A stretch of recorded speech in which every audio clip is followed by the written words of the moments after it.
Alright guys, welcome in. Today we're going to be doing another Warhammer 40K reaction video. Today we're going to be doing the Fall of Cadia explained. This is a video by KrakDuk, I think is how you say it. KrakDuk. This is one of the videos that I had been most looking forward to because of how much I'd heard about Cadia and how much it was alluded to throughout different parts or different discussions of lore, timeline, factions, origins, etc. So I'm really curious to see what has happened and how it happened. This is a shorter video than what we have used in the past. They're usually about 40 to 45 minute videos, which means our video sits about an hour. So we're probably going to get away with keeping this video around the 30-minute mark by the time we do a little bit of discussion. Stick around for the end of the video and we'll go through some of the comments from the last video, which off the top of my head, I can't remember what it was. Let me look. It'll take me 2 seconds to look and then I can actually tell you what it is rather than spelt my name wrong. Dick Fire. That's a completely different thing. Every Space Marine Legion in a nutshell. Alright, so without further ado, let's flip it on over. Alright, here we go. This is the Fall of Cadia explained, a quick Warhammer lore video by KrakDuk. Here we go. Hi friends, today we're going to talk about one of the It's probably KrakDuk, as in like it has the duck there that's quacking. I mean, it's KrakDuk, quackduck, KrakDuk. I don't know, he might have been into crack and he was some sort of minor royalty. Sorry KrakDuk, not that you'll ever watch my videos, but those of you who are KrakDuk fans, even KrakDuk sounds weird. I'm probably even saying that wrong. I apologize to you fans of this particular content creator. biggest defeats the Imperium has ever faced and one of its most tragic losses. Today we're going to be talking about the Fall of Cadia. The Fall of Cadia was a critical attack on one of the most important Imperial worlds and has had huge impacts on the greater universe. But what led to this defeat? Why is it so important? Who is Cadia and why are they so clumsy? We'll answer all those questions and more in today's video. Let's get started.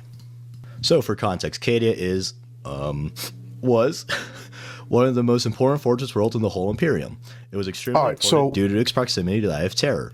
Cadia was on the only passable route in or out of the Eye of Terror. Because of this, Cadia became a crucial line of defense in an area. So it's a planet. Cadia is a planet. I wasn't sure entirely if it was a planet, a galaxy, a spaceship, a sub-faction, because in the, is it the Adeptus Astartes? The Imperial Guard, some of their tanks have Cadia written on them. So I wasn't sure if that was a country or if it was, like we just found out, a planet or a galaxy or a faction. So now we know. Area known as the Cadian Gate. This gate kept the forces of chaos at bay and prevented a catastrophic invasion. Another significant feature of Cadia were the Cadian pylons. These pylons were large black stone obelisks that were made by the Necrons to weaken psychic energies during the War of Heaven. Luckily for the Cadians, the Necrons were kind of litter bugs and they just left their anti-magic pylons all over the place. And the pylons' anti-magic properties conveniently held the Eye of Terror warp energies back and kept the area manageable. Due to the strategic importance of Cadia, it has long been a target of attack from the forces of chaos. And at first, the Cadian... So the Necrons built those pillars to keep the demons from the Eye of Terror, which I am about 90% through the book called The Eye of Terror, which is about a navigator who meets a rogue trader and uses them to enter the Eye of Terror and trade with some of these questionable characters, so to speak. I haven't quite come to the conclusion, so I'm not quite 100% sure what the motivations of each character are yet. But they talk about this Eye of Terror and they talk about this rose cluster. The Necrons built the pylons on Cadia to keep the Chaos forces from coming through the Eye of Terror into and invading Cadia. Got it. Cadians were ill-equipped to handle the constant assaults, so they had to reform their world and culture. Cadians reformed their society and culture in order to better prepare to deal with the constant barrage of chaos forces knocking on their door asking if they'd like to hear a word about their Lord and Savior, four-way Satan. One such reform is that their society became... So that's like the Latter-day Saints guys going around on the bikes, knocking the door. Would you like to learn more about four-way Satan? Which is obviously like the major chaos gods, right? Khorne, Tzeentch, Slaanesh, Nurgle. You know what's funny? Like somebody gave me the right pronunciation of Tzeentch because I listened to some audiobook samples and one of the narrators was calling him Zetch. Which one's correct? Let me know in the comments. heavily militarized, even by 40K standards. About 72% of their population is under arms, which is almost as much as Texas. The Cadian children are taught to strip, assemble, and shoot firearms before learning to read, also like Texas.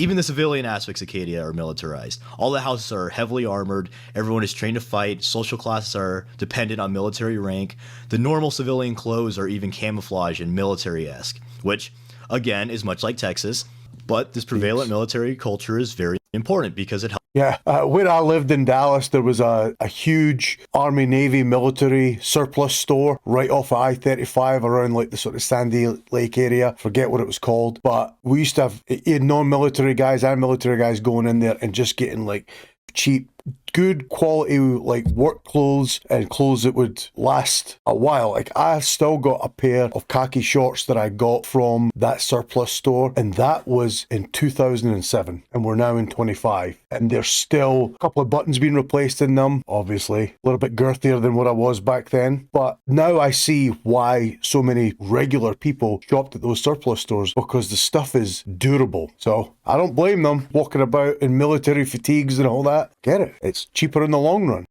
Helps make Cadians some of the best warriors in the galaxy. And in addition to societal reforms, Cadians have also reformed the way they built their cities. In the center of each city, there's a mighty fortress called a Khazar. And yes, this is where the Khazar can come from. Yes, Khazar can #1!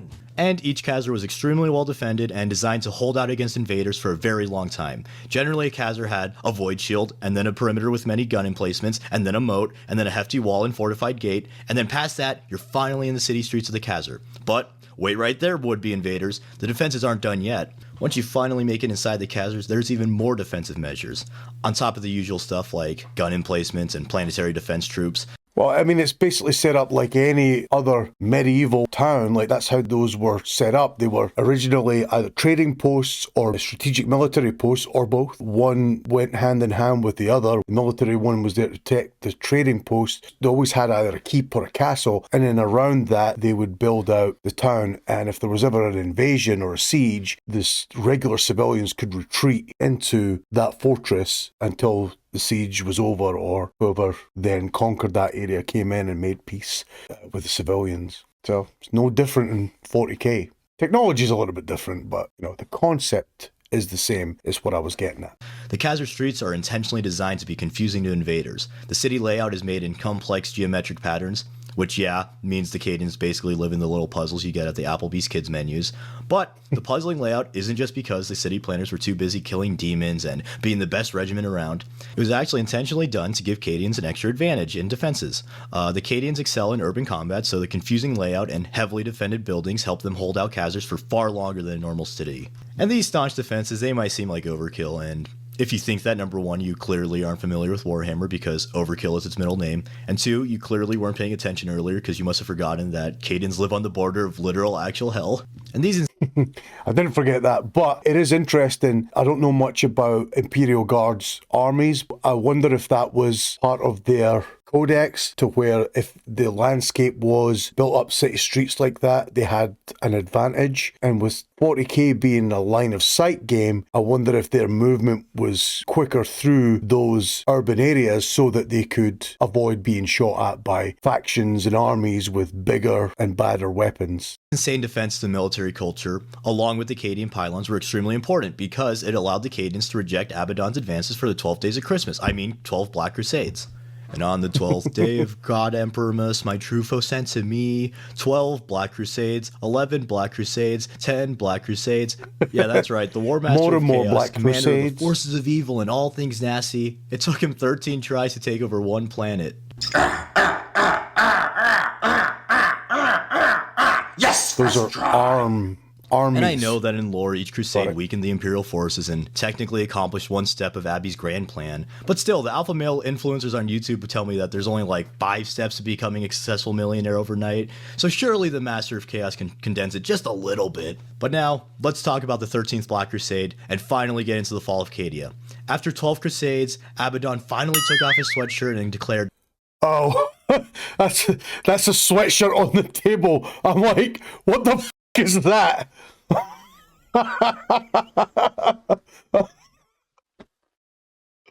Oh, my head. It's in the gutter. You can see what I'm talking about. It's even got the veins on it. A couple of them anyway. All right. This is no longer a circus, this is for serious. And the 13th Black Crusade kicked off when a bunch of space hulks started showing up across the Cadian sector, along with a bunch of Chaos battleships. And leading this vanguard assault was Typhus of the Death Guard. Typhus's plague fleet was causing terror across the sector, and this caused... So Typhus is like the disease, pestilence, death guard, the ones where they come and there's all the bad smell. And they guys are loyal to Chaos God Nurgle, I think, if I'm not mistaken. And I'm not trying to show off or anything at all. I'm just trying to regurgitate some of the stuff that I learned in some of the previous videos that I watched. Radical cults to form. These cults declared that the chaos attacks were actually the emperor punishing them for their sins, and the newfound cults were creating unrest, which led to many rebels against the Imperium.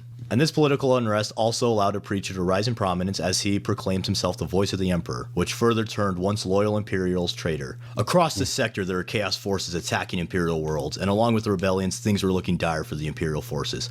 However, despite all this, the planet Acadia remained steadfast against the assaults, and the pylons and Cadian shock troopers were going Insano style, holding back the forces of the warp.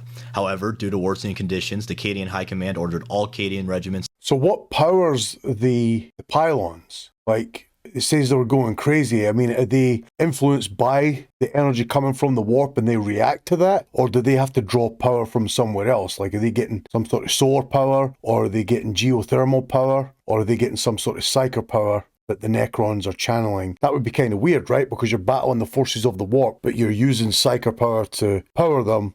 It's kind of a contradiction. Hi, Penny. Hi, darling. You hear Daddy yakking? Hi, darling. Come here. Oh, my big girl. Oh, dear me. Oh, my 71, probably 75 now, but the weight of you. What do you think? What do you think, big girl? Why are your ears back? What do you think? Oh, snuggly girl. What a snuggly girl you are. Need daddy to let you outside? You need to go outside? Or you just need a nap? Oh, Benny. Yeah, okay. Time to get down. Oh, okay. Your foot's caught in the wire. Good girl. Pardon. Here now. Alright. Brief intermission. A little pause for Penny. Get it? Pause. Pause. You got it. Ridiculous. Alright, back in. To reconvene on their home world. One of the returning regiments was the Volscani Cataphracts. The Cataphracts were revered across the sector as they were made up of many hardened veterans and had many accolades.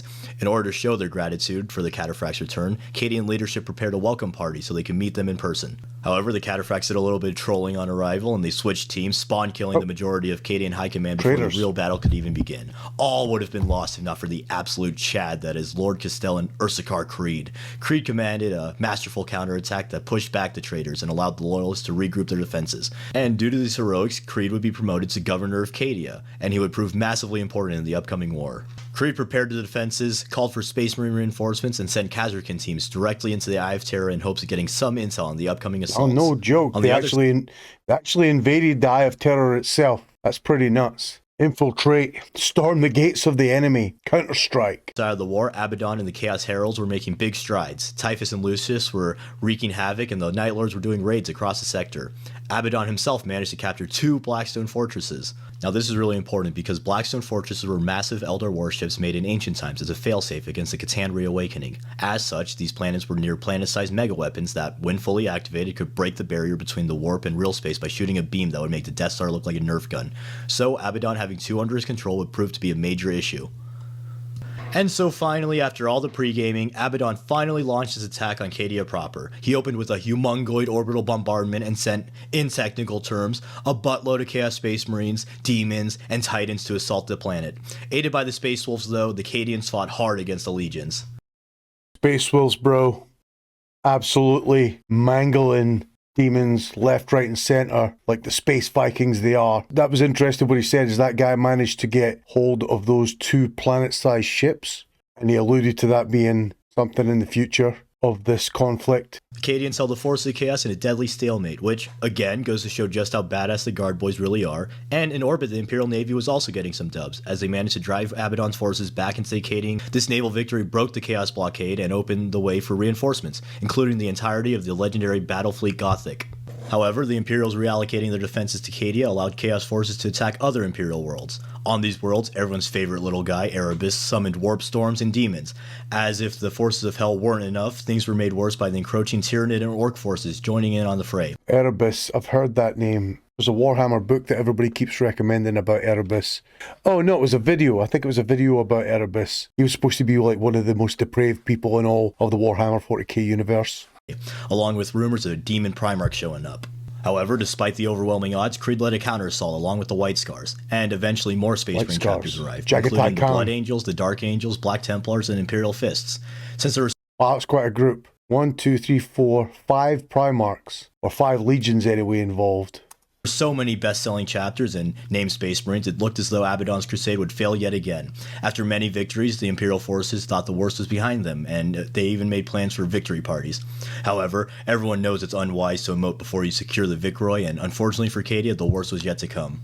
Up in the skies, the space chat from earlier, Admiral Quarren, detected a large Chaos Armada led by the Blackstone Fortress, the Will of Eternity, that was commanded by Abaddon himself. The Imperial fleet was quickly destroyed and the Chaos forces encroached on Cadia. Knowing something was awry, Kree tried to unify the Imperial forces into a more coherent army that could better repel the heretics. However, he was ultimately unsuccessful as the other Imperials all had their own agendas and remained somewhat disjointed.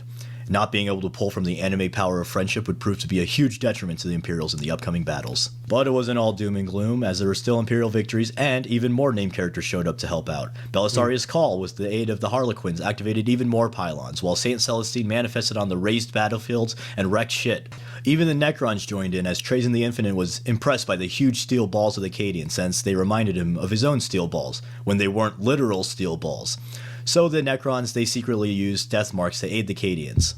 While things were looking a bit up, Creed commanded a Space Marine force to assault the Will of Eternity directly, and the Marines were able to penetrate the fortress. However, they were unable to kill Abaddon. Planetside, the Chaos forces made their way to the critical Khazar Craft. These Chaos forces were making advances, but they were mostly held back by the Khazarkin, who were killing Space Marines at an impressive rate considering they're just regular humans. After much bloodshed, the Chaos commander, Urk Rathos, ascended to demonhood and made it to the Null Array that was holding back further demonic incursion. However, Saint Celestine emerged to engage the Demon Prince in an epic duel and banished him. But before banishing, that was a device that the Necrons created, like based on the technology of the ancients or the old ones. There was one device that would generate a map of the whole Milky Way galaxy, and if a Necron was to touch one of the planets or stars on that projected map, that it would destroy that planet or that star in real space. That's what I heard, some of the crazy technology that the Necrons had that was supposed to have come from the old ones. Earth Rakos was able to destroy the Null Array, which allowed Abaddon to finally shoot his Blackstone Fortress Kamehameha. Luckily for the Imperials, though, before Abaddon could activate his Rage Art, it was revealed that a large Space Wolf force remained hidden on the Blackstone Fortress, and they launched a massive counterattack within the ship itself. Then, to make things worse on Abby's big day, the Legion of the Damned Marines manifested and they helped the Space Wolves destroy his Chaos forces. All would have been lost for the Chaos forces if not for Abaddon arriving in his massive plot armor and pushing back the Wolves and the Damned. However, once again, Abaddon's parade was rained on when he realized, it's a trap!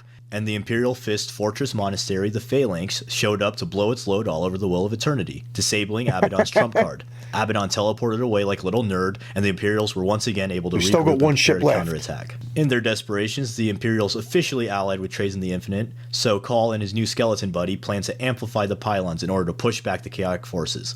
Unfortunately for them, while they were strategizing, Abaddon found their location, and he personally came planetside with his besties to put an end to the Imperials. Breaking through the defenses, he approached Creed and Jaren Kell. Kell sacrificed himself to allow Creed to escape. And Kell's death was actually pretty badass, as he was shit-talking Abaddon until the very end, saying how he's a poo-poo loser guy who needs to use god weapons to kill mere humans and this and that. You're a big pussy. I will kill all of your friends. I will destroy your planet. Cadia will fall. You are a disgraced godsman. How can you hope to stop me and my armies?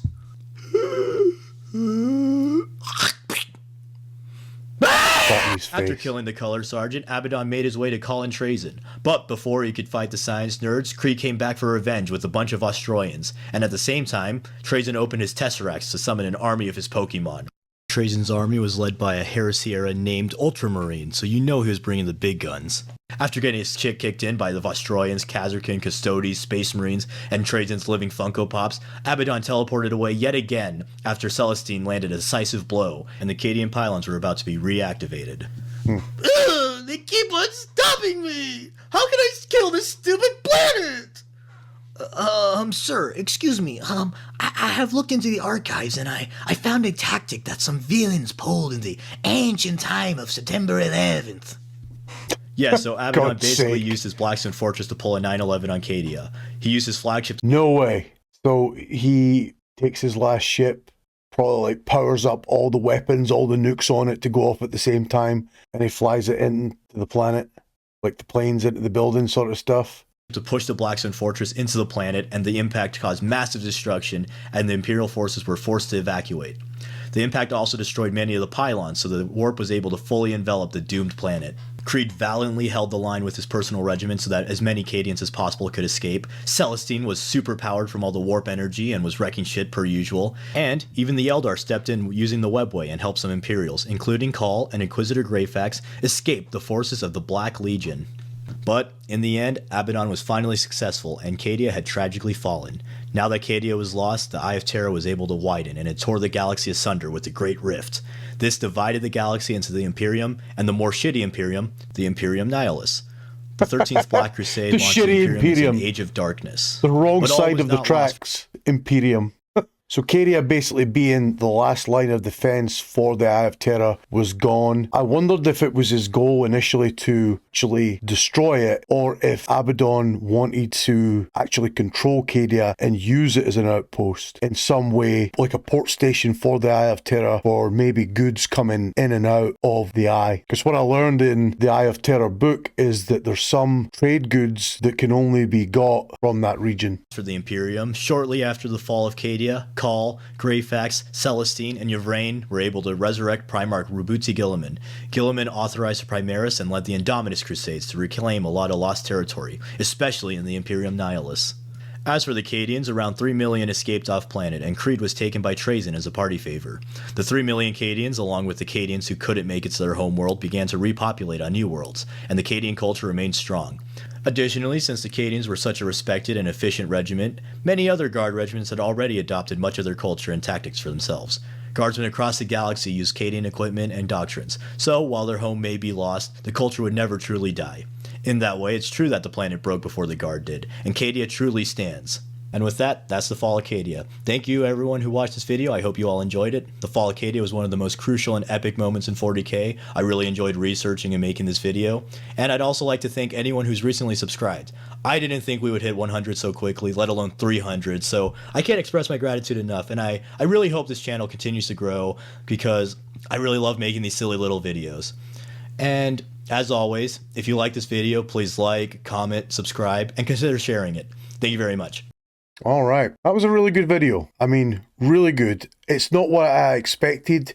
I didn't think I was going to like the sort of stick drawing art that was on that, because I've been used to other content creators using video and animation from the games, the Space Marine video games, and using some of the figurine shots from the game shop advertising figurines, or maybe from other content creators who have used the tabletop as their artistic backdrops. But I really liked the stickman drawings. They were artistic. You could recognize who was who and what faction they were from, and they were funny and they're original. It was a super original video. I was really impressed by that. Not only that, the content of it as well, he done it very concisely and it was very informative. I feel like I really do have a grasp of what Cadia is. I now know that it was a planet. I now know that it was an important gatepost regarding the Eye of Terror. I know that it was important for keeping back the spread of the Eye of Terror, and I know that it was a stronghold for the Imperial Guard. I am really looking forward to reading the book and figuring out just some of the nuances, like how How was he able to acquire those 2 planet-sized ships? How come the death strike that gal gave to him wasn't enough to finish him? How was he able to magically teleport away to safety so many times and then come back and try again? Like, why were all of those factions and all those forces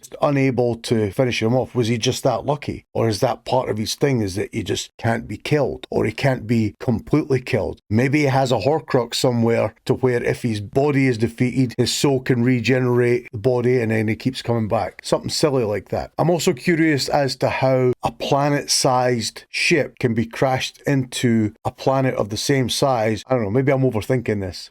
Some of you astrophysicists out there would be able to be like, Doc, you're an idiot. Stick to firefighting and reaction videos. Leave the science to us. Or maybe it's some sort of warp thing. Maybe it's some sort of chaos aspect that's helping them overcome this and collide into the planet. But yeah, they basically used the 9/11 theory of destroying it by crashing the ship into it. And I don't know if the ship broke through the crust and destabilized the magma and the core underneath and then just caused it to explode, or if there was something else chaos related that helped completely destroy the planet.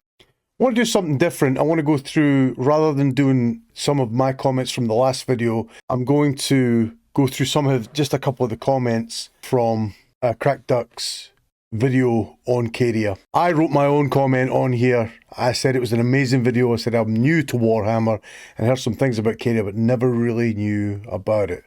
Thanks. The planet is literally falling apart.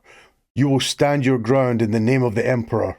Imagine being so badass that it makes Xenos so impressed that they formally assist against Chaos for no other reason but you have some cojones, guardsmen. I respect that. Yeah, they were so amazed by how well the guardsmen were fighting. They were like, absolutely, we can't not help these guys. Too much respect to not help these guys. A few key points are missing. Abaddon promised the planet to the Dark Gods and only destroyed it as a last failsafe because the powered up pylon array did not only push back Chaos forces, they powered it up to a level that it started closing the Eye of Terror. So that answers my earlier question that he was probably trying to use it as a strategic outpost for the Chaos Gods, but it was becoming counterproductive because it was actually going to diminish the Eye of Terror and diminish the influence that Chaos had on real space.